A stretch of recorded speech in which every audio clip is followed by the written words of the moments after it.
বিদ্যালয় মহাবিদ্যালয় পড়া ষ্টুডেণ্টবিলাকে জনজাতিকৰণ এই 6 জনগোষ্ঠী বা আদিবাসী জনগোষ্ঠীক জনজাতিকৰণ পাব নালাগে বুলি তেওঁলোকে বিৰোধ কৰি আছে। কাৰণ জনজাতিকৰণটো কোনো সম্প্ৰদায়ে নিদিয়ে।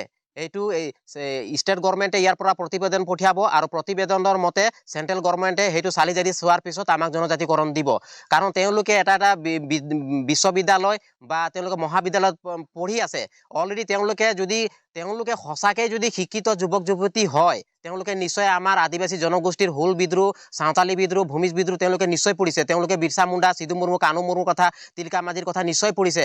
আৰু আজি ক'বলৈ গ'লে আমাৰ আমাৰ ৰাষ্ট্ৰীয় শ্বহীদ বিৰচা মুণ্ডা, আজি তেওঁক গৌৰৱ দিৱস হিচাপে আজি ভাৰত চৰকাৰে স্বীকৃতি দিছে। আজি বিৰচা মুণ্ডা ক'বলৈ গ'লে অকল ওৰাং মুণ্ডা, সাঁওতাল খাৰিয়াৰ তেওঁ আজি বীৰ হৈ থকা নাই। তেওঁ ট্ৰাইবেল জনগোষ্ঠী, ট্ৰাইবেল বুলি ক'লে তেওঁ ওৰাং মুণ্ডা, খাৰিয়া, সাঁওতালৰ পৰা ধৰি আজি 10 কোটিৰ জনজাতিকৰণ লোক আজি ভাৰতবৰ্ষত আছে। সকলোৰে তেওঁ ভগৱান বুলি ক'ব লাগে।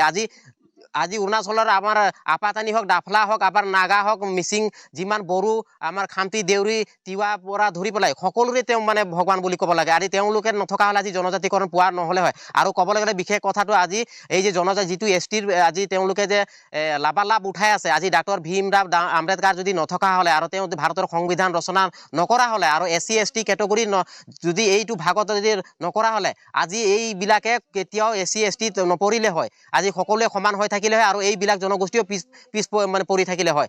আৰু ক'বলৈ গ'লে এই ভাৰতৰ সংবিধান ৰচনা কৰাত আমাৰ জয়পাল সিং মুণ্ডা সক্ৰিয় সদস্য আছিলে। গতিকে আমাৰ মুণ্ডা মানুহেই সংবিধান ৰচনা কৰিছে আৰু এইবিলাক মানুহকে SC ST কেটেগৰীত ৰাখিছে। আৰু এইবিলাক ক'বলৈ আজি 1950 চনত আমাৰ যিটো নেকি 700 মান জাতি অন্তৰ্ভুক্ত কৰিছে আপোনাৰ জনজাতিকৰণত। আৰু তাৰ পিছতো নতুন জাতিবিলাকক ST SCত অন্তৰ্ভুক্ত কৰিছে।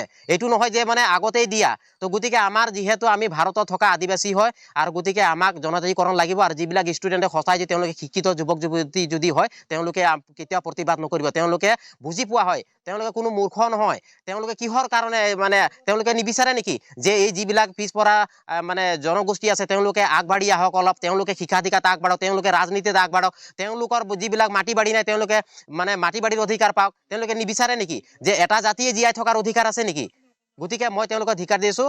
আৰু ক'বলৈ গ'লে তেওঁলোকে শিক্ষিত যুৱক যুৱতী তেওঁলোকে ওলাই আহি এদিন হয়তো কোনোবা সেই কলেজৰে এদিন প্ৰফেচাৰ হ'ব, কোনোবা স্কুলৰ মাষ্টৰ হ'ব, প্ৰফেচাৰ হ'ব, আনক শিক্ষা দিব। যদি তেওঁলোকৰ নীতি শিক্ষা যদি এইটোৱে থাকিব, তো এই অহা যিবিলাক উঠি অহা যুৱক যুৱতী তেওঁলোকে কি শিক্ষা পাব? তেওঁলোকে নিজে নাজানে এইবিলাকৰ কথা। আজি দেখিব পাইছোঁ যে বিভিন্ন